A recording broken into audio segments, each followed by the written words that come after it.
What is up, Wizards fans? Welcome to another Believe in Wizards podcast. Always appreciate you guys joining us here on a Saturday morning. Got two of my favorites with me. I've got Osman Baig and Kevin Broom, both of Bullets Forever, and Kevin of the So Wizards podcast. So, guys, thanks for doing this. And we've got a fun topic for you.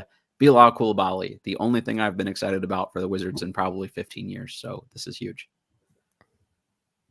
Yeah, he's among the more exciting things I can think of in recent times. I mean, it's been a while. I mean, I think there was a lot of excitement about John Wall, but yeah, let's see, that was since then, years probably, ago. right? That was 13 years ago.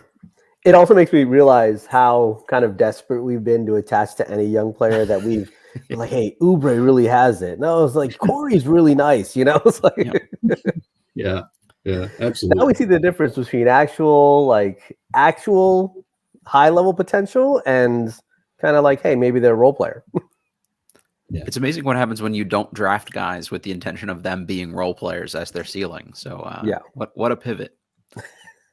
Before we get too far into this, we're brought to you by Stateside Vodka and their Surfside hard iced teas, hard lemonades, hard peach teas, hard half and halves. I'm an Arnold Palmer guy myself, so that's delicious. And brought to you by BetOnline. It's your number one source for all your betting needs. Get the latest odds, line, matchup reports for baseball, boxing, golf, UFC, tennis, preseason basketball. If you're a sicko, BetOnline continues to be the fastest and easiest way to place all your wagers, including live betting on your favorite casino and card games. Head to the website or use your mobile device to sign up today and use our promo code BELIEVE, BLEAV, for 50% off your welcome bonus on your first deposit. BetOnline, where the game starts. All right, just initial reaction here, guys. Like, just as objective as you can be, even though I don't like being objective when it comes to the Wizards. How good has Bilal actually been? Like, are we just getting excited about potential hype, or do you think he's been actually good so far? I'll let Kevin start first. Okay. I would say he's actually been good. You know, let's throw out the Taipans game. Great team name, great uniforms. It was fun to watch just because, you know, watching the Wizards kick anybody's ass is kind of fun. Might be the only time that happens all year. So I think it would have been fun to even like watch the Wizards play against, you know, how they have those like little league teams play at halftime, you know, watching them play. At this point in the calendar, I would have been up for that. Right. So, and this was obviously those guys are better than that. This is one of the things I tried to make sure to write in when I wrote about it was these guys are really good basketball players and they're just not NBA level. And there's just a difference there. And that's okay. You can be really good at something and not be the absolute best. And even the Wizards being a bad NBA team are going to be miles better than other teams around the world, especially when the other teams are missing like some guys. So that said, so cool. Let's throw that one out. I mean, yes, Coulibaly looked great. Everybody looked great because they were playing against a lesser opponent. So against Charlotte, though, he ended up with 4 steals and a block. And I don't think that really captures just how much he disrupted Charlotte's offense. And there were a lot of subtle things I really, really liked that he did. I mean, on-ball defense was solid. You know, he's going to have to add strength. Obviously, teams are going to attack into his body a lot until he can get strong enough to sort of hold his ground. That's fine. He's 19. He's got time to get in the weight room and have some hormones flush through the system and that kind of stuff. Build some muscle. HGH, baby. Let's get it going. Let's not. We don't even need to. Let's just let the kid develop. He's all right.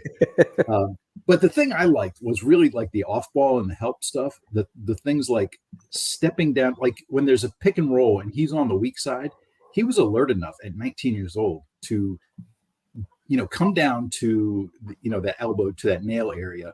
Stop the penetration and then get back to his man quick enough. He did some X closeouts, you know, with people as well, where he's, you know, anticipates the ball going to the corner and is going there because he knows that that low defender is going to come up to his man and he's Xing out. I mean, these are things he's getting their concepts in, you know, NBA concepts. He's got them. He understands them. He's executing them. And that's like, I'm through the moon about that. That's really exciting stuff. And then on offense, he hasn't been given much to do yet, but in the third quarter, they did give him against Charlotte. They did give him some on-ball reps. They did run some pick and roll for him, and he didn't. I want to see him now, like turn the corner, get into the lane, get to the rim. I think that's the next step. Create some rim pressure. But he did make some passes out of that. He did make some good decisions. He also left Johnny Davis out to dry on that one, but he's 19 and he'll learn. So I'm very encouraged by what I've seen so far, what I saw, and it's one game, but still very encouraged by that. Yeah, I think in Summer League you saw glimpses. I think the encouraging thing from Summer League was you saw confidence. You didn't see anyone who was overwhelmed. You saw that there were things that he needed to work on. His shot wasn't very good in Summer League, but you weren't worried about it. The form was there. The confidence was there. You could see it wasn't too big for him. So now I think over the past few months, you've seen the growth that's probably occurred. Now that you get into a gym, you kind of get your conditioning up. You kind of work on things that were potential weaknesses over there. And now you're seeing already that growth from just the past 2 to 3 months. And what you're seeing on the floor is you're seeing a player who could do things easier than most other players or all other players on the roster. Anyone else we've drafted in 15 years? And anyone else we drafted. Like you could score, but it could look difficult. Things for him don't look difficult. Things for him look natural, and things aren't too big for him. And I think that's the encouraging thing. And then you see at his age, you factor in his age, you factor in his athleticism, probably still growing. That's why you think the sky's the limit. I had someone when I was writing for Wiz of Oz, Nithin, you guys may know him. He told me, look, I think it's not only isolated to us. He was like, hey, look, I see his floor as OG, but the sky from said that's his floor.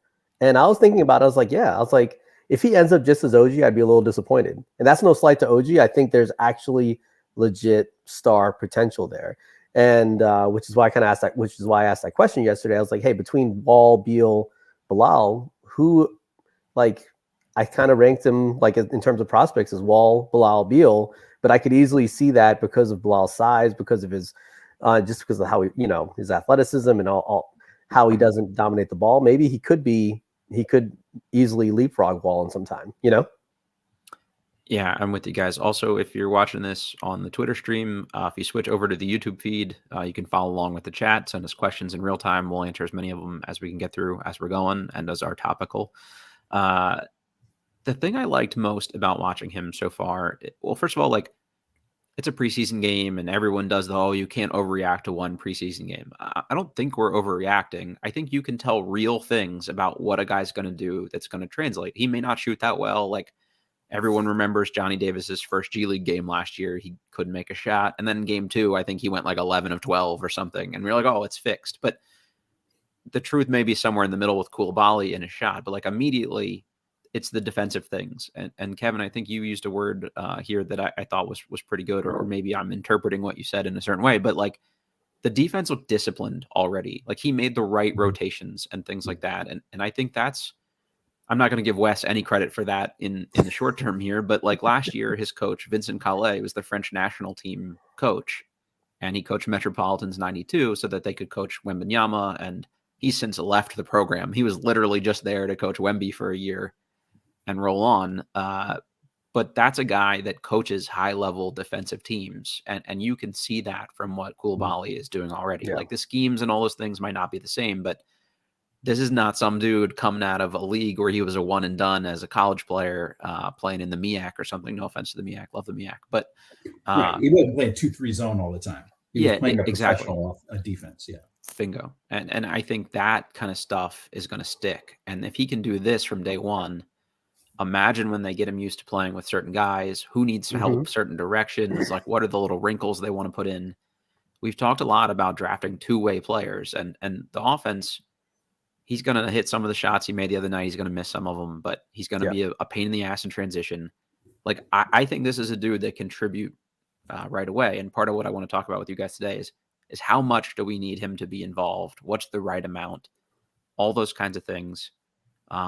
So maybe before we get into that, Kevin, you wrote a piece for Bullets Forever about just sort of what's the ideal usage for someone to eventually translate to stardom. So if you could give a little context on that for anyone who hasn't read it, and they should all go back and read that because Bullets Forever is great and we all write there. But just give us the high level view here, or the takeaways, if you don't mind. So I guess the high level is that, and this assumes that there's no significant skill deficiency. So that's it. So if assuming no significant skills deficiency, more is better. pile it on. The best players, the guys who turned out the greatest. I'm talking about teenage rookies. What I'm looking at is basically guys who are 18, 19 years old as rookies. High usage, high minutes. Just get him out there, get him the reps, and trust him to do the work and teach the hell out of him. Help him learn. I mean, the gold standard of this is LeBron. LeBron. I realize I'm not comparing Bilal Coulibaly as a prospect. Don't be afraid to do it. Lean into it, baby. Yeah. I mean, I'm not saying that he's going to be LeBron. For one thing, I mean, LeBron was already like man-sized at 18, right? Yeah, 15. Bilal is still, I mean, my wife glances at the TV. She's like, do the Wizards have a 12-year-old? I mean, he's 19. And he's put on like 20 pounds in the last year too. So like this is bulked up Bilal, and he's still. Well, I mean, he's bulked up. But I mean, remember, like, what, 2.5 years ago, 3 years ago, he was literally like, what, 10 inches shorter than he is now? I mean, he's really grown. Right. So anyway, it's basically more. LeBron played more than 3,000 minutes as a rookie. I think he's the only teenager to do that. And I wrote that I think that the Wizards should get Bilal 3,000 minutes this season if they can. And I still think that should be a target. I realize it'll probably end up being closer to like 2,000 minutes, but I would rather go ahead and just play him, get him out there, keep him out there as much as he can go. I don't think fitness and energy and stuff like that is going to be a problem. Just get him out there and let him rock. But the other part of that is the usage. And if you look at the teenagers who had the highest usage, they're people like LeBron, Kevin Durant, like Kobe Bryant. I mean, it's like you go down the list. It's like the high usage guys all turned into stars. None of them were efficient as rookies. None of them. And I wouldn't expect that. So we shouldn't worry about efficiency at this point. Yeah, because here's the thing: the Wizards are going to lose anyway, right? And so pile all the mistakes you can into a single season, and then you start building on that. Like the more you can correct now, again, this is assuming he doesn't have some like major skills deficiency we aren't aware of yet. But to me, it's like, and I don't see that when I see him out there. He can handle the ball with both hands. His shot looks, okay.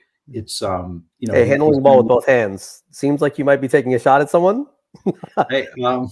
Look, I'm not taking a shot. I'm just what I would say is that's the reality. That's reality, right? And look, this is just for context for anyone listening. This is Kevin Broom, father of PPA, saying ignore the efficiency year one. He has shown he's basically excited enough about the potential that Bilal has shown that you should just give him the ball regardless of that. If like efficiency be damned, get the minutes, get the experience, because it'll pay off more in the long term.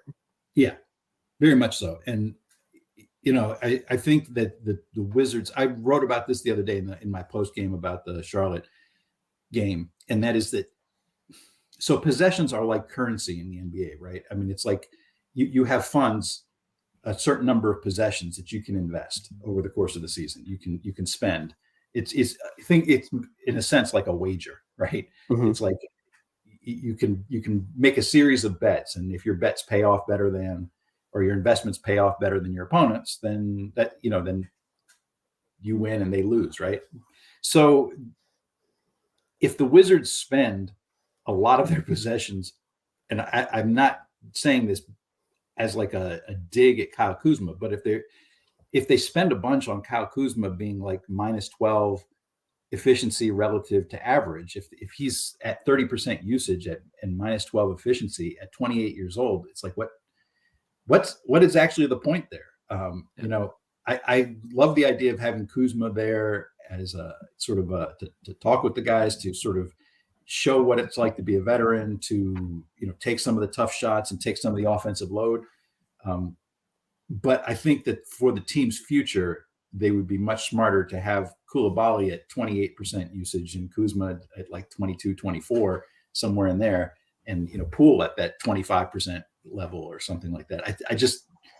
Anyway, I'll give Oz a shot to talk now. No, and for reference, just like the Charlotte game, and it's obviously a one-game sample. I'm not going back to the other game because, like you said, against good players, but not against NBA players. Bilal's usage was 12.7%. Kyle Kuzma's usage was 37.3%. and Jordan Poole's usage was 29.3%. One interesting thing that I went back and looked, because the discussion that Matt and I were having with some friends of ours was what's the ideal role for Bilal, and kind of the argument. I think we all came to the same conclusion, but at first it was like, hey, well, if he's a 3-and-D at first, that's fine. Let him ease in, what have you. And kind of Matt and I's perspective, and Matt, I don't know if I'm misspeaking, let me know. But I thought our perspective was, why are we limiting him to a 3-and-D role when there's no reason that he's given us to put him in that box? And also knowing where this franchise is today, this is a long-term thing here. This is not a short-term. We're not trying to make the play, and we're not pushing for 35 wins. So there's no reason to put him in that box. And maybe what you said about teenage rookies and usage, we should be mindful of that, or the Wizards organization should be mindful of that, because if you do stick a player in the corner, then that kind of becomes who they are. And then how maybe you're just like a coaching staff, or you kind of view them in that light. You're not going to just say, okay, year 2, year 3, here's the ball now. And kind of looking back, Bradley Beal usage of over 20% as a rookie, I think 1,800 minutes. A lot of that was injury based. I'm sure I didn't look back at John Wall's yet, but I'm sure it was a high number. He had the ball a lot when he was a rookie. Those are our 2 best players that we've drafted, along with Otto. Otto was a different role, kind of a whole different situation with the hip, and when he came along in a different type of role. But on ball, Beal and Wall were it. They got the ball given to them early and often, and it's kind of like, hey guys, get out of the way. Like when Wall came in, it was like, we got to get Gil out. We got to make it Wall's team. When Beal came in, Jordan Crawford was playing decently. They were like, hey, we got to get Jordan Crawford out of the way and make Brad Beal comfortable knowing that this is his team. He is the shooting guard. He has the green light. He does not have to worry about sharing, kind of, we're going to ride or die with that. Mm-hmm. Looking at the third quarter, so Bilal took 8 shots against the Hornets. 4 of those shots came after, I think, Kuzma and Poole checked out with about 5 minutes left in the third quarter. Yeah, they really ramped him up on the back half there. They ramped him up in the back after that, which Kevin alluded to earlier. He took 4 shots in those last 5 minutes of the third quarter, 2 3-pointers, a pull-up jump shot, and a layup. I think he missed the layup, made the other 3 shots. So out of his 8 shots, 4 came in the 5 minutes without Kuzma, without Poole on the floor with him. His usage that quarter was 15%. His usage in the first half was 10%. Which role makes more sense? I think which one did I say first? The former. He needs to get the ball more. And so how do we go about doing that? How should Wes Unseld, how should the veterans approach this so that you are really taking advantage of the potential that Bilal is showing right now? On the 3-and-D thing, I think that's fine. If you want to put him next to Poole and Kuzma and the other starters, and that's what you ask of him in those situations, great. I just think you need to also emphasize that there are opportunities for him when only one of those guys is out there, or sometimes neither of those guys. And that's when you really are intentional about, okay, it is now your ball. You have the keys, cook or attempt to cook, whatever, whatever the outcome may be there. You have to be deliberate about, we are going to put him in spots where he can show those full range of things. They're going to do a lot of in-season skill development with him. That doesn't always happen with older NBA guys, but okay, you worked on a move for the first 2 months. Let's give you a couple opportunities to see if you can employ it in a game. I think the Beal comp in terms of minutes and usage is probably the one I like the most, just given where they came in skill set wise. And Wall had to be an on-ball guy or he would provide almost no value. I think Coulibaly can do a little bit of both. And obviously we think of Beal now as a guy who put it on the floor a little bit. Rookie Beal, really not as confident as that. And I think the one thing that I struggle with here a little bit is the team has said they don't want to rush the development with Coulibaly. To me, you can't rush development. They either develop or they don't. I think the wording for them I would probably push back on is I wouldn't force him into too much of a role right away. I think confidence is a thing. This guy seems to have a lot of it, but this is a guy that did slowly kind of ramp up over the course of last season. And he showed some things, they gave him more to do. He showed some things, they gave him more to do. I'm cool with that. So if you do want to ease in a little bit in terms of the things you ask for him from the beginning of the year, that's great. By January, this dude should be starting. He should have the ball a shit ton. We should be letting him ISO on the wing and just figuring out if he can do any of those things. If you don't want to start out that way, like I understand some amount of like, like building, but some amount, but like you said, let's stagger him in so that he gets his few minutes. Right, he gets his right. 5 You're minutes still here. giving him those opportunities, but it isn't just like the expectation is go be prime T-Mac from day one. Like we're going to give him some chances. This is part of why I say play him 36 minutes a night. I mean, just get him out there. I mean, if he's always out there, the ball will find him. And this is one thing that is good about Wes Unseld's offensive system. The system that he prefers is, yes, they do call plays and they do have sets that they run, but there's also some free flow to it.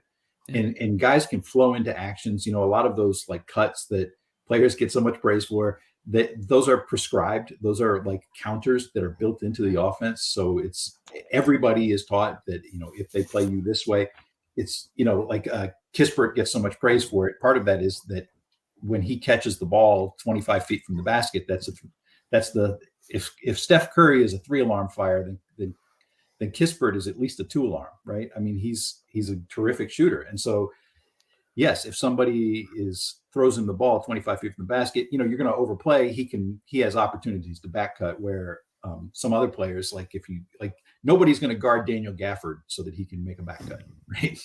So, with Coulibaly, I guess some of the question is what do they envision him being? If they see him as like, okay, he's going to be a high level 3-and-D, go ahead, park him in the corner and let him do that. I think that but even then, still find out if he could do more. Like rookie Mikal Bridges, that's a comp people like. He still had like spots to try to do more, and now it's paying off. Yeah, exactly. And Scotty Barnes is a guy. He's the guy who pops up highest on my statistical comps coming out. He had a lot of opportunity as a rookie, played a ton of minutes as a rookie, and his second season wasn't quite as good as people hoped, but it was still pretty good. And it was good enough that Toronto is still investing more responsibility on him. So with Coulibaly, I think, yes, one, they should find out, but two, they should also, I think, really be training him and trying to develop him into a high-level offensive player, whether that's a first option guy who's going to use 28-30% of possessions at a high level, or whether that's like a just a second option guy where he's using 22% or something like that.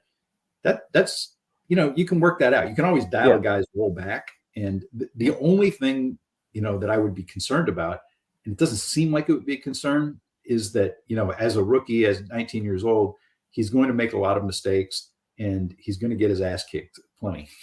He's playing against grown men who are absolute at the top of their field, right? And so he will get that. And so the question is like, in terms of his demeanor, Giannis got his ass kicked a lot in his rookie year. But Giannis was like, F it, I'm going to work my ass off. He seemed to kind of like that.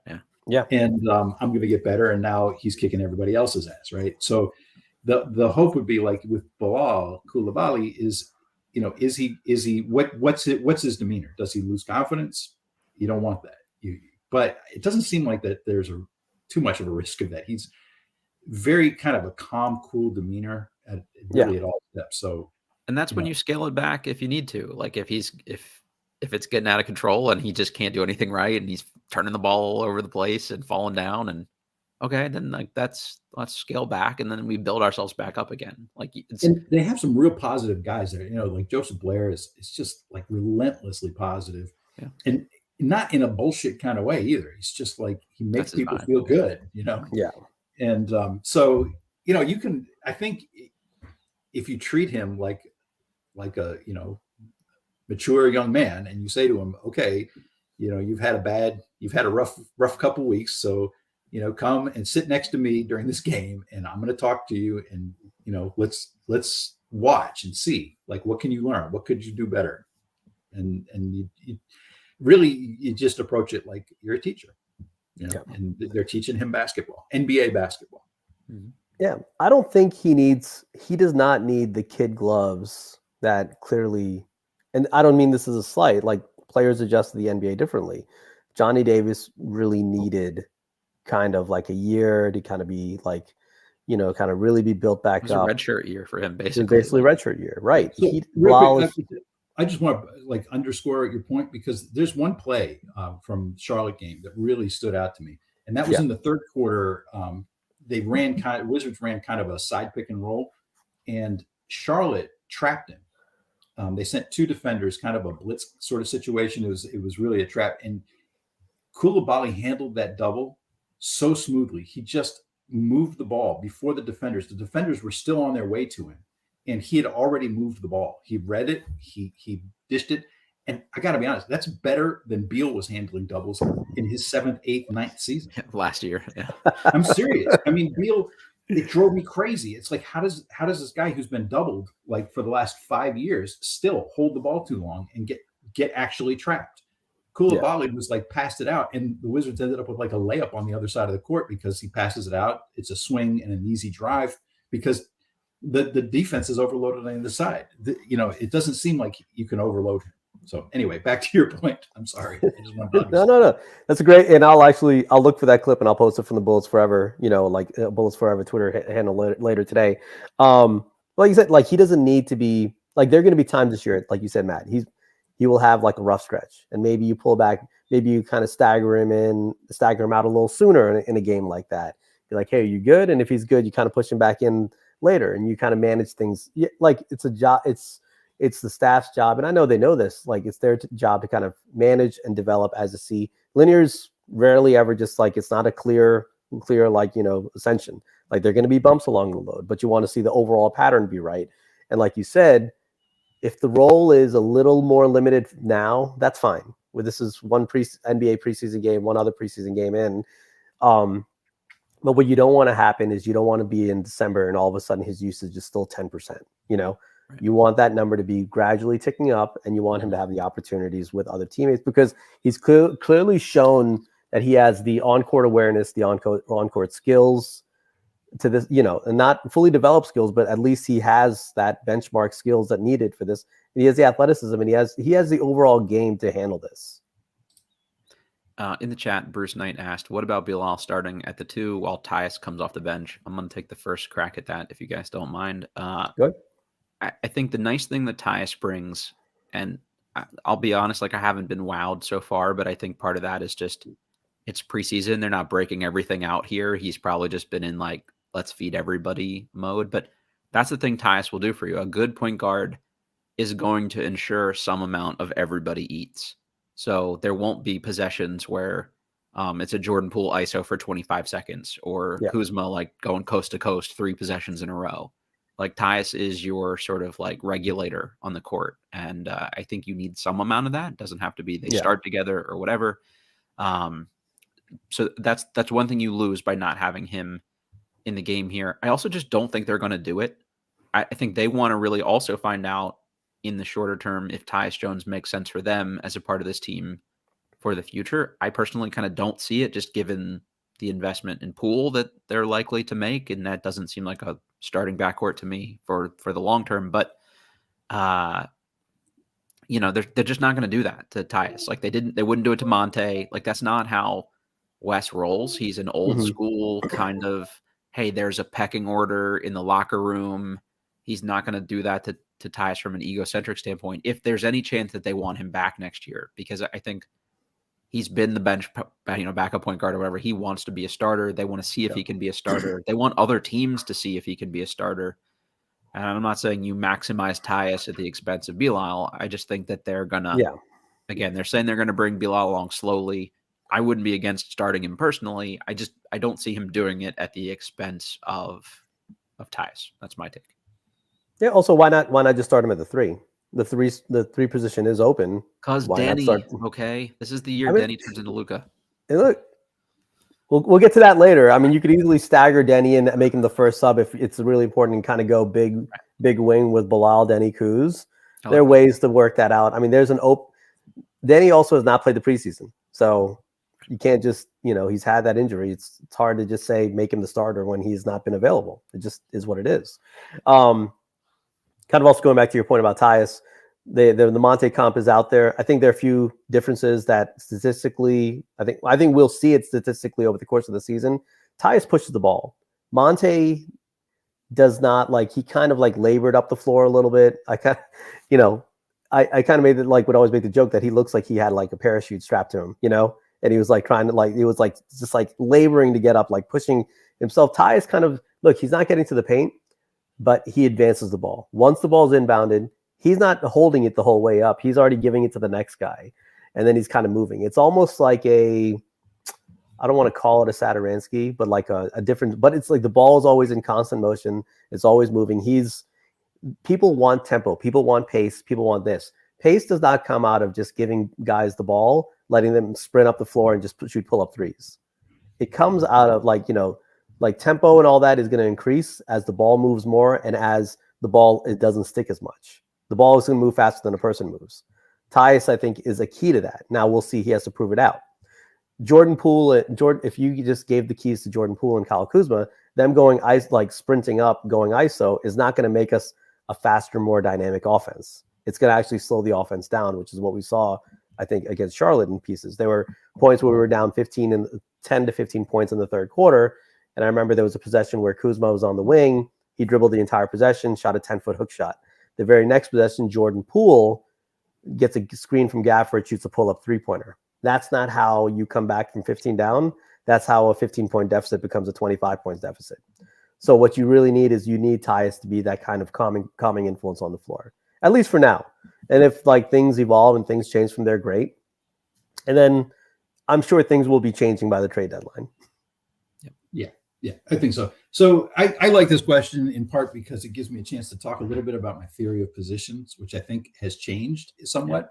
Yeah, sure. Like because of the way teams run offense now, it's virtually every team in the league is running some kind of like read and react offense. It's much less of set plays where you have like a traditional point guard, shooting guard, small forward, power forward, center kinds of roles. Everything is read and react. Everybody wants decision makers all over the floor. The Wizards aren't the only team talking about that. That's certainly something OKC has been looking for a long time. They want decision makers. I mean, obviously Golden State, that's what they were looking for Steve Kerr's system. There's a lot of reasons for it. One is there's a lot of flexibility. You have counters that are sort of built in. Players get to make plays. They get to think and react and make decisions on the floor. And players like that. They like actually playing basketball and not just going point to point because that's what's written on the chalkboard. So there's that. So anyway, my theory is that with that, you need playmakers. Mike D'Antoni calls it like everyone is a point guard when they have the ball. And that is that everyone should be empowered to make decisions, to make plays for their teammates, or to try to score. Everybody. So in my way of thinking, there's guard, and that's so that would be like for the Wizards. So there's guards that would be like traditional 1-2s, basically guys who aren't big enough to play against. They're not 6'6", 6'7". They're not on the wing, right? And then so you have guards, then you have wings, and so the guards would be the traditional 1-2. The wings would be the 2-3, and then you have forwards that are kind of the 3-4s, and then your traditional big man, the 5. So for the Wizards, that would be like Tyus Jones and Jordan Poole are guards, because you couldn't play either of them plausibly, say against Michael Bridges or Kevin Durant or any of those guys. Right? You could play Coulibaly. So on the wing, I would say you've got Kispert, Coulibaly. Those guys are wings because Kispert, you can't play him at point guard. You can't really play him as a center. Coulibaly, I have him as a wing. The Wizards talk about him playing guard. I'm fine with that. Big guards are great. I think that's like a longer term thing for them, right? Yeah. Like for now, he's going to be used as a wing. Yeah. And so if you have a lot of decision making and stuff like that, here's the thing. He's big enough and apparently skilled enough, and his brain works well enough that you could slot him at anywhere from point guard down to that traditional small forward role. Then, so my next position of forwards, that would be like Kuzma, Avdia, Rui Hachimura. Back when he was with the Wizards, he's a forward because you can't really match him up against, say, Donovan Mitchell or James Harden or Lillard. You can't match him against those guys. And then the centers like Daniel Gafford, Jokic is a center because he's a center / point guard, right? So anyway, that's my theory on position. So when we talk about, can he play shooting guard? Sure. he can play the off guard and be like a ball handler, playmaker. I think absolutely he can do that. I think Coulibaly could even play the one. So, but again, I think with the way teams go, I mean, everybody is empowered. Like with the Wizards, you see Kyle Kuzma bringing the ball up for court, probably 1 out of 5 possessions. Jordan Poole brought the ball up. Tyus Jones brought it up. Coulibaly, there's no problem with Coulibaly. Anybody on the team. They want guys who can all grab and go and be the ones to bring it up and start that. And last season, we saw Avdia frequently leading the break. I want to see more of that this year too, by the way. Yeah. And I mean, the only player at this point who's not empowered to sort of grab and go would probably be Daniel Gafford in terms of the regulars, but otherwise. And Gallo should not be. I don't know if it's the rust coming off here, but he looked like in the Office episode where Michael Scott is dribbling, like that's sort of what it looked like when he had the ball. I got to say, I mean, I love Gallinari. I always enjoyed watching him play. His last year in Atlanta, this was kind of how he looked. Yeah. He can still shoot it, and he still makes plays that you're like, how does a guy who can't move or doesn't move? Yeah, he's a stiff, but he's really skilled and he's really smart, and so he's not, I think, going to be a 5, but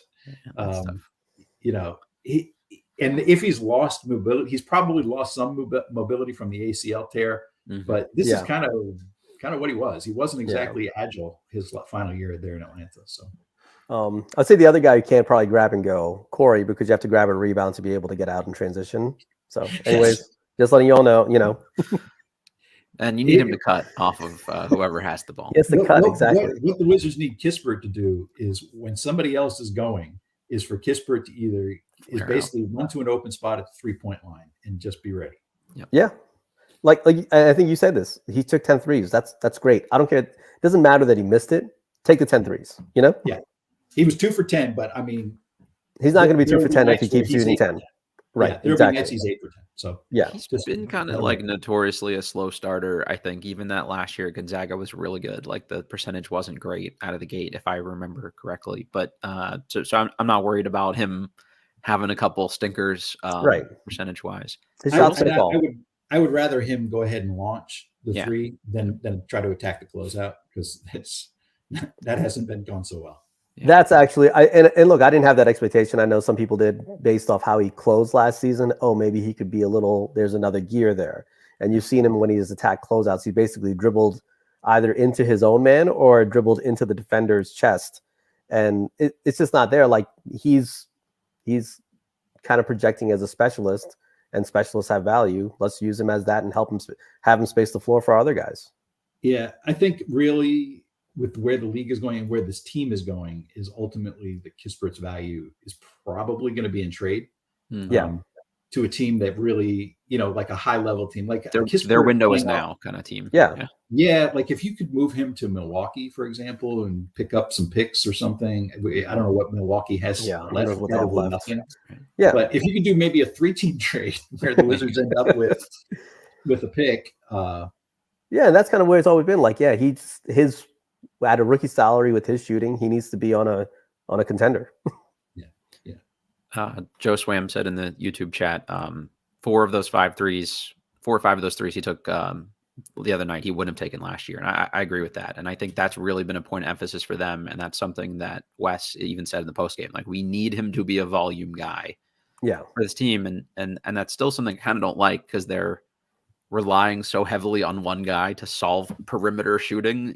That makes me a little nervous. I don't know if you guys remember this, though. There was one play where Corey tried to attack and close out, and Gafford came to him. I'm like, why are you what? Like, it's like another guy's posting up. Let me bring this guy over and try to set a pick for you or something. Like, this guy's driving to the lane. Let me bring the biggest guy on the court with me. And I think it was Nick Richards at the time. I'm just like, that can't be something anyone has ever taught him. I don't know what he saw there. My guess is Gafford just didn't notice that he was driving. Right. Yeah. On this play, I need to go to this spot on the floor no matter what.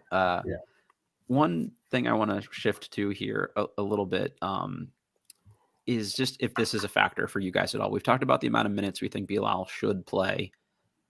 He only played like 55-ish games last year, and he didn't really play in many of them early. That was, probably 35 of them. He played heavy minutes.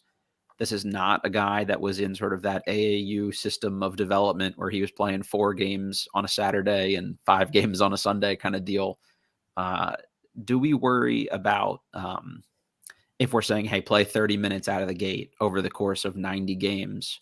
Does that concern you guys at all? Or just, hey, this is a young guy? I know the NBA has said now that load management is actually not a thing, and there was never actually a reason to be concerned about it. That's what their new metrics say to back up their stance of not sitting guys. But it is something I would maybe another reason why I would kind of slowly bring him along and start him at 20 minutes before I'm just saying, like, here are the keys for a full game. But I'm curious if that factors in your guys' thinking at all. I don't know. Because some of those minutes are going to be kind of low pressure minutes where he's standing in the corner, especially with the starters. So yes, it's not where he's going to be 30 minutes on ball. So if he's not 30 minutes on ball, those possessions where he's standing in the corner, are they really taking that much out of him? And schedule's a little more spread out than it used to be. You don't have as many back-to-backs. You don't have as many 4 and 5 nights.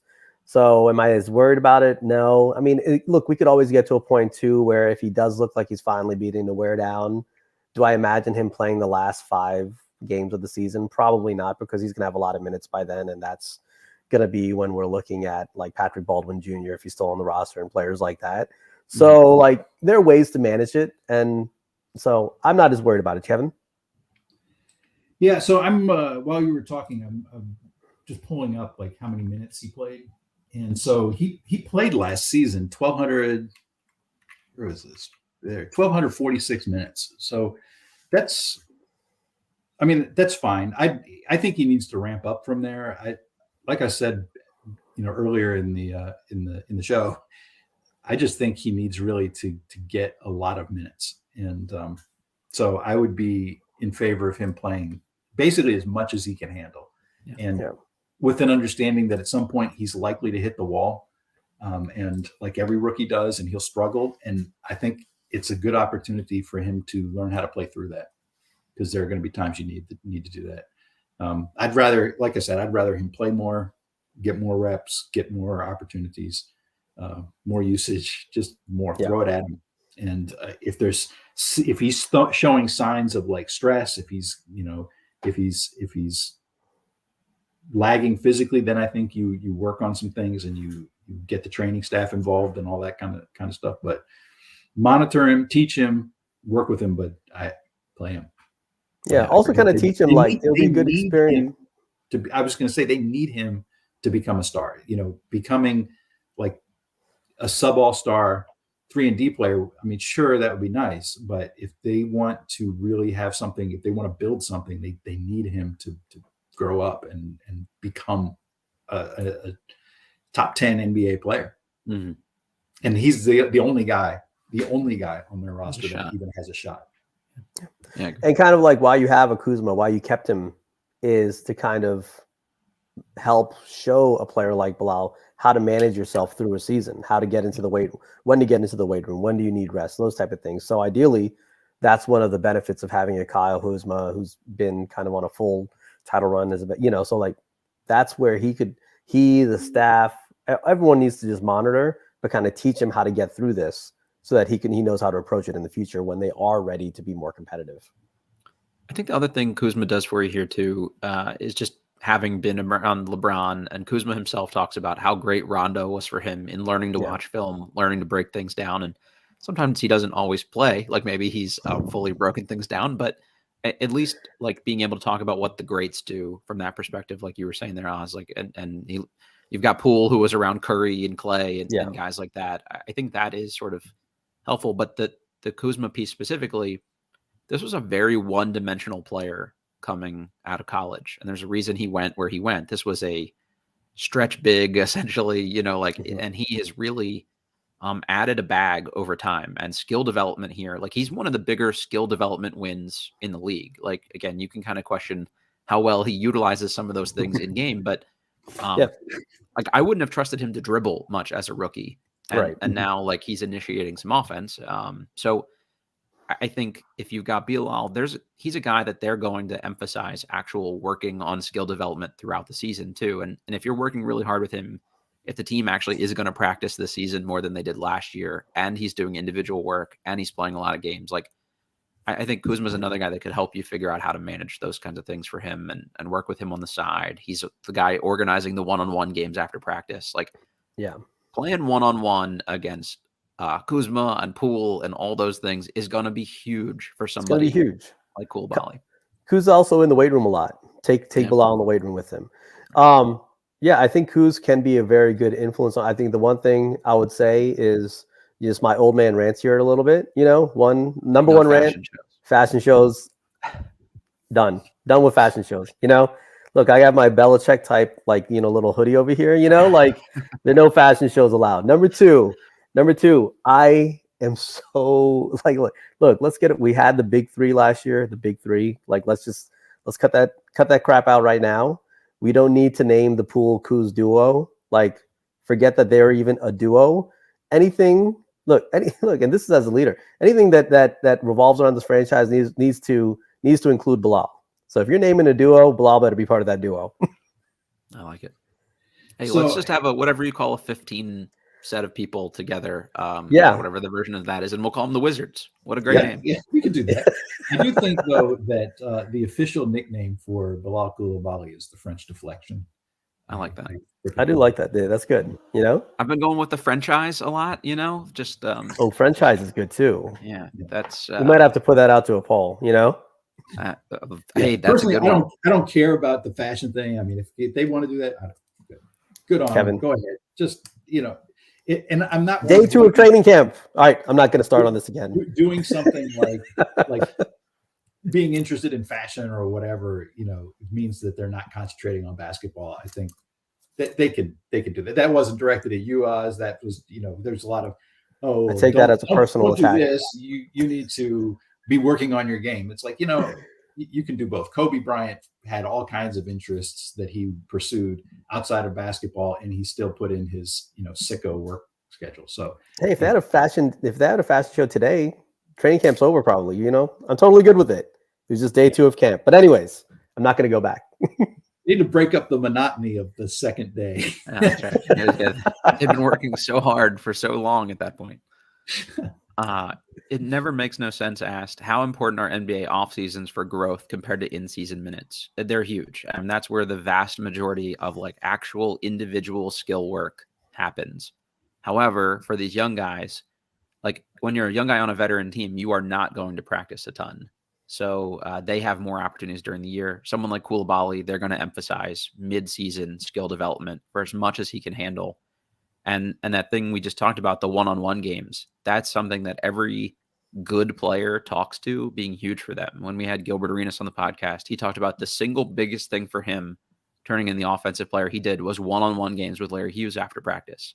He's like, if I can pull off a move on Larry, it'll work on anybody else in the league. And he said that when he wasn't playing a lot was the single thing that helped him continue to get better throughout the year. So Coulibaly and whoever isn't playing a ton, Ryan Rollins would be a good one. Get PBJ out there with them too.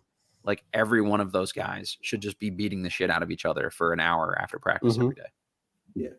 Yeah. I mean, I think both are critical. And, the big thing with the reason why I talk about him getting so many minutes, I mentioned this earlier, is give him his ton of minutes and a ton of reps, because you basically let him make mistakes early. Mm-hmm. And when it doesn't really matter, the team isn't trying to win. They're not going to win a lot of games this season. So the impact of those mistakes isn't as great as they would be, say, if you're now trying to ramp up to be in the playoffs, to be contending for, to try to make a run to the finals, that kind of stuff. Let him go ahead and make the mistakes now and correct it, teach him. And then the off season is a time to work on body skills, all that kind of stuff. It's tough to do that completely during the season. Mm-hmm. But the coaches are, I know they're investing a lot in player development, that kind of stuff. So they're going to have guys that they say will have time to work with players. And there will, that's going to be true to a point, but also the coaches really do have a lot of responsibilities during the season. And so it's like, and the players also have a lot of different responsibilities, a lot of different work requirements that they have to put in, and they're emphasizing getting rest, all this kind of stuff. So it's give him the reps, because it's going to show him exactly what he needs to work on. What kind of player does he want to be? And then, he's going to go off in the off season. He'll put in the work on his own. And when I say on his own, I don't mean like completely isolated by himself. I just mean that's the time to work on individual skills and to work on the fundamentals that he's like, okay, this thing, defenders beat me this way. How do I beat that? It took Michael Jordan, 7 years to get to the finals, in part because he needed to do that work. The work he ultimately needed to do was on his body. He needed to get stronger. Magic needed to get stronger as well. Magic also needed to learn how to shoot, that kind of stuff. I mean, every player does this. Every player, every great player, and so both are important. Is I guess what I'm saying. One more wrinkle to this with the minutes. This is from Ava Wallace's recent article for the Post. Unseld said this week that the plan for Coulibaly is to give him, quote, a steady diet of meaningful minutes in games. Love that. I'm trending in the right direction. And then that might happen in either NBA games for the Wizards or G League games for the Go-Go. I do not want to see this guy play one single fucking minute for the Capital City Go-Go this year. You guys know this. I advocate for the Go-Go as much as anyone in the Wizards sphere. If he plays one game in a Go-Go jersey this season, I will be pissed. Like, actually pissed. There's no reason for that. Like, absolutely none. You start him every game for the Wizards, I would prefer to him playing a single second of minute for the Go-Go, unless it's like an injury rehab kind of situation. Yep. He already looks like one of our 5 best players. Right. So if he's one of our 5 best players, if not better, why would he be playing for the Cap City? It just doesn't make sense. Yeah, so especially like with the stuff that we're talking about, the on-ball reps, running pick and rolls, ISOing, all that kind of stuff.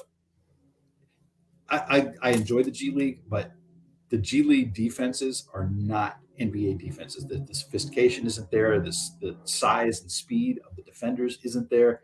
Yeah. And so, okay, he can learn. I'm confident that within a pretty short order, he would learn how to successfully run pick and roll in the G League. And then he's going to come up to the NBA and he's going to have to learn how to do it all again. So I think he's high enough level already. Keep him at the NBA level, give him meaningful minutes and lots of reps at the NBA level. Yep, totally agree. Wes Enseld was also effusive in his praise of Bilal Coulibaly, or as effusive as Wes gets, saying defensively he was very active, he was disciplined, he's going to play with more and more confidence each night. Wow. God, man, I hope he didn't hurt himself just heaping so much praise on his young rookie.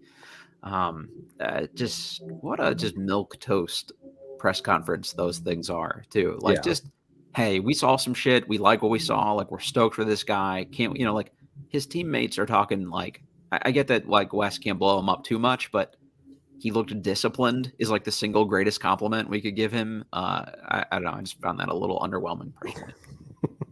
I like coaches like Michael Malone in Denver who will actually say things. Yeah. And he hypes his guys up too. I mean, oh man, when a reporter asked him like why Thomas Bryant, they gave up 3 second-round picks to get Thomas Bryant, and then he wasn't playing, and he's like, well, why isn't Thomas Bryant playing? And he said, you should go ask Thomas Bryant. All that. I love that stuff. Yeah. So other wrinkle here. I think this was from a Josh Robbins report. Apologies. I'm usually good at shouting out who I stole this from, but I think this was from Josh, that there were, Bilal said that multiple French players, active and retired, like Nick Batum, Evan Fournier, Rudy Gobert, Jan Mahinmi, and Kevin Serafin, Wizards legends, have reached out and offered him a lot of ice. And he said Mahinmi and Serafin specifically have been helpful because they are used to the ins and outs of the organization in the Washington area. Does that scare anyone else that we're letting Jan Mahinmi and Kevin Serafin have any role in the development of Bilal Coulibaly? Look, Jan's a pro. He just couldn't play really, So I'm mostly kidding. He was a really good vet. But yeah, so like, I mean, I think their probably advice is who to go to, kind of like how to take care of yourself. Where's good French food? But he's good friends. Like, kind of more like how to settle in or kind of what your daily routine should be, those type of things. Yeah. There's been so much turnover that within the organization, within development staff, I mean, I'm not sure how much they could really help at this point unless they actually just showed up. Yeah, I'm fine with it. They're professional basketball players. They're very good. They have experience, and that's the thing too. I think just being able to share the experience of, similar backgrounds, and they both lasted in the NBA for at least a decent amount of time. Mahinmi especially. It's not Mahinmi's fault really that Ernie Grunfeld and Tommy Shepard for some reason decided he was worth so much money. It's I wrote about this a lot at the time, but I think it's worth reminder that Mahinmi had exactly one season of his career that rated above average in my metric, and that for like 9 and 9 for Indy. Yeah, but that was the season where the Wizards then gave him the money. That was a contract year at age 29. Yeah, and 4 for 64. 3 years combined before that rated below replacement level. And the Wizards gave him 4.64. Yeah, which with current cap environment, that would probably be closer to probably $25 million a year for 100. And so let's not get too deep into that one. It's going to ruin our weekend. I shouldn't have taken us there. Now look, with the Seraphin angle, if you see Bilal shooting left and right hand baby hooks, then we might have an issue. But for now, I think it's fine that they talk. You know what? If he makes them at the rate that Seraphin did, it was like every year you'd hear, Seraphin's leading the league in hook percentage. It's just everything else that was the problem. It's just that he turns it over at like half the time before he can get to it. I think it was Brett Usher who had the tweet, but he compared Bilal Coulibaly to, quote, this year's Herb Jones. Oz, I think you and I both took a little exception to that phraseology. What's the right comp for him?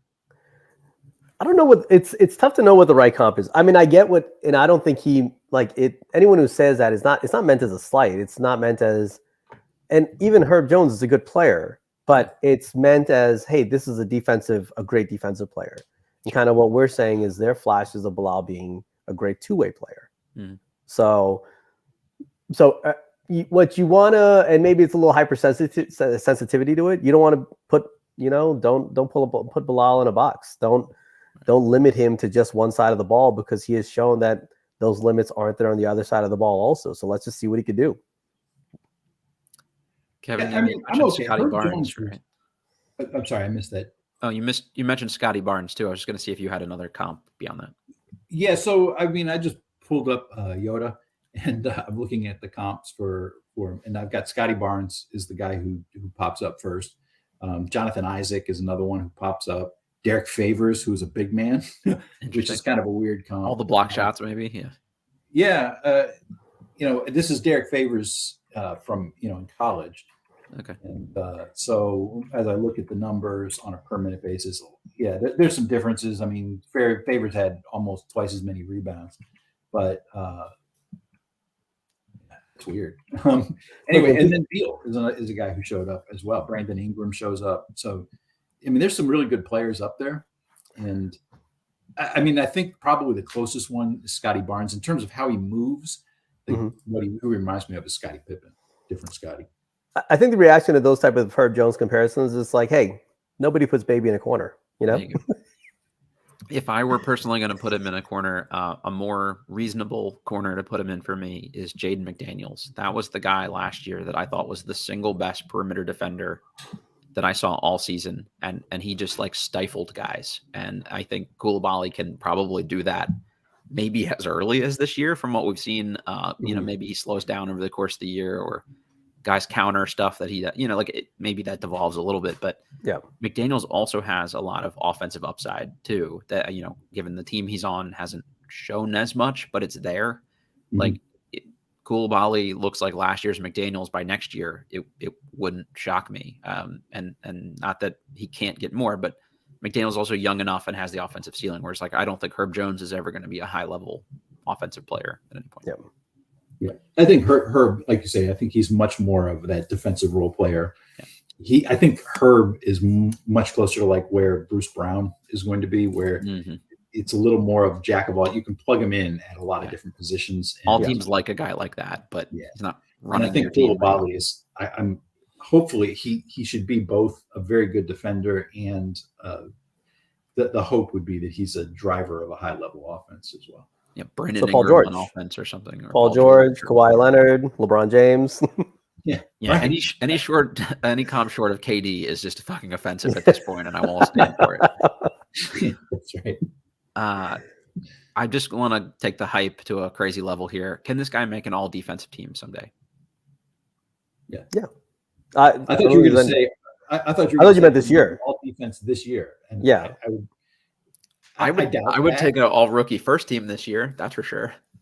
Yeah. I think that he has a chance of being like up there with, as you know, one of the top 2-3 rookies of this draft class. He's really good.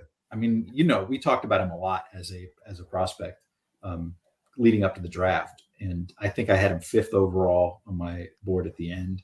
And you know, he has potential to be a really outstanding player.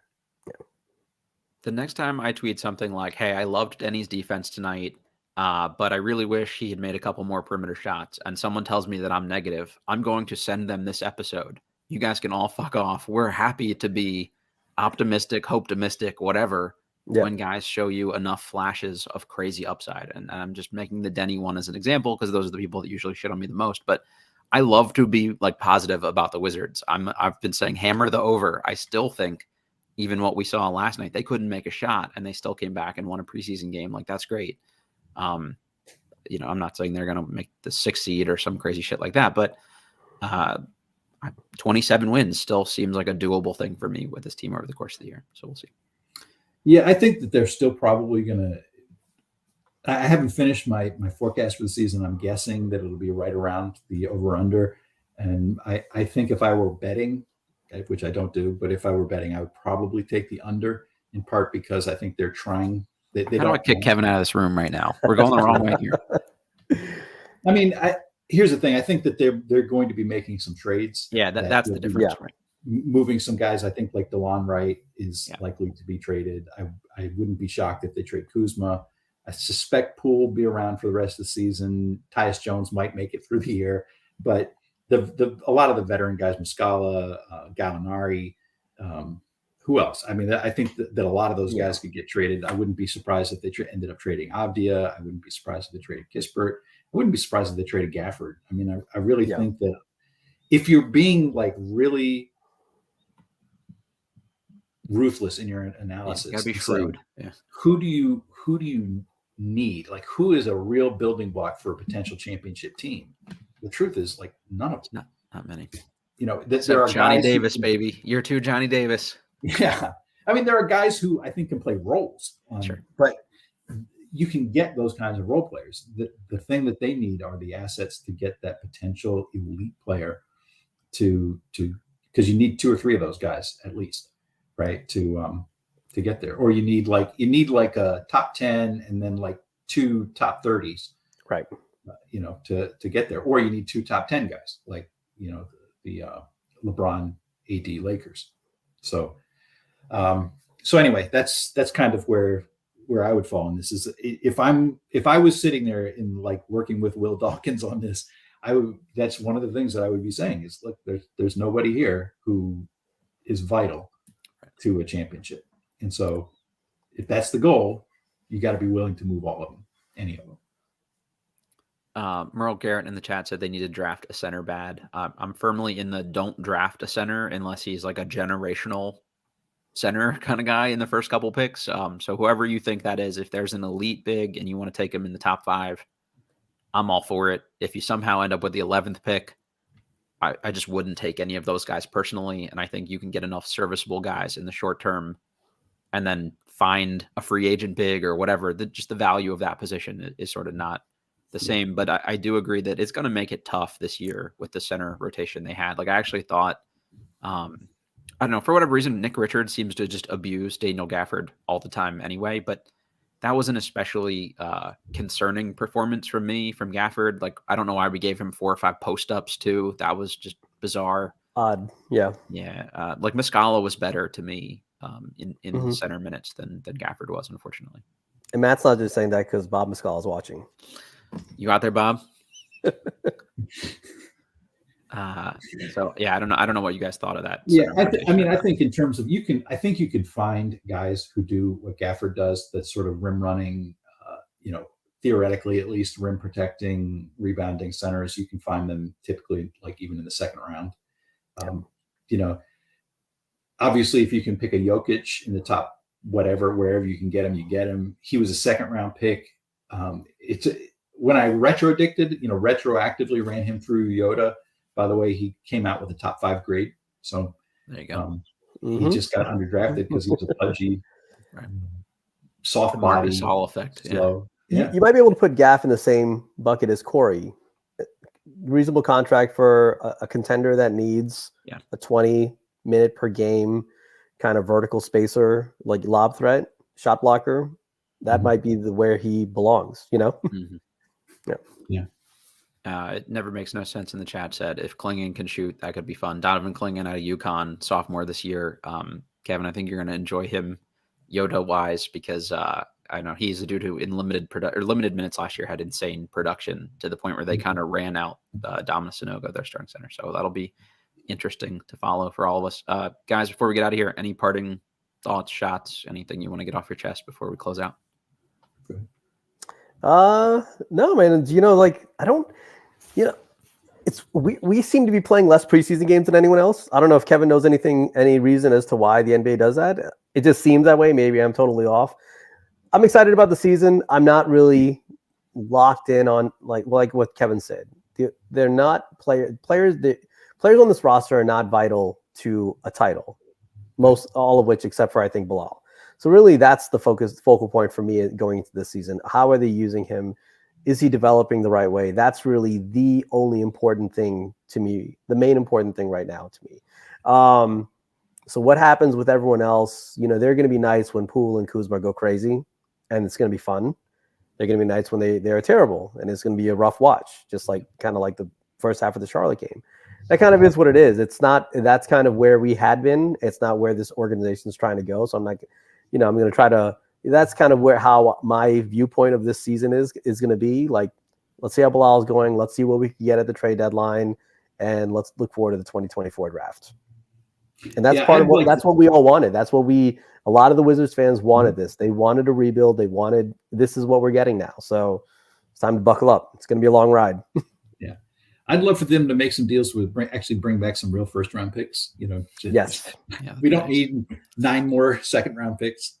We do need some. You can turn some of those into a late first type of thing, but still, let's see if Dawkins can actually generate some firsts. And I think like DeLon Wright, Tyus Jones, some of those guys, Kuzma should get you back a first.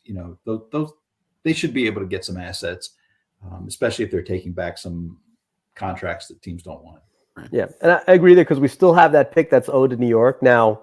Given where the team is, I'm not as worried about it conveying maybe until 2 years down the road. Maybe the 2026 season is when you have to really manage it when it's top 8 protected only. 2020, is that the last year? Because after that, it turns into 2 seconds. 2 seconds. Right? So it's top 12 protected this year, then top 10, then top 8, and then it becomes 2 second-round picks. So I think the real kind of where if Bilal and if they bring in some more young talent, that last year is where it could be dicey. Or depending on, I think Josh Robbins reported, it might be a weird timing with this whole rebuild. That's just something that has to be managed. But as Kevin said, we do need to get some first round draft picks in because we haven't added to the war chest there, or added to the, to the cupboard there. And we still owe one. So that's something to manage going forward. Yeah. And they've been pretty lucky. I think we've seen enough from Bilal to know like they've got a reasonable NBA player on their hands. But yeah, he was a pretty big swing, and sometimes those don't work out. So I advocate for take as many big swings as you can and keep doing this. Like you've already seen the dividends for when it does work out. Give yourself a couple opportunities to whiff just in case to even things out. But yeah, this should be the blueprint. That kind of guy, find that in every draft, whoever that is. I'm not saying they're all going to be that good, but like that archetype guy is how I would kind of structure my draft philosophy if I were them. Yeah. Thanks for everybody listening. Thanks for following along in the chat. Joe, Merle, Never Makes No Sense. Appreciate you guys. Like these to be interactive. So if you like the format, I'm going to see if we can do more of these, especially kind of like post game this year too, especially when they have noteworthy things to talk about, like Bilal's first 30-point game. We will definitely be doing something after that one, whenever that takes place, or so maybe just when he's opening night. Yeah, that'd be great. Even if he just gets to 30 points total on the season, that might be worth a podcast. Whatever, if that's game 7, I'll still take that. Yeah. So guys, thank you for doing this. Thank you for the time. Go follow everybody here's great work on Bullets Forever, and Kevin's work on the So Wizards pod. And we're presented by betonline.ag. Rate, review, subscribe, all that good stuff. Hit the little notification bell so you get a note when we're going live on these things. And come join us, and we will catch you all next time.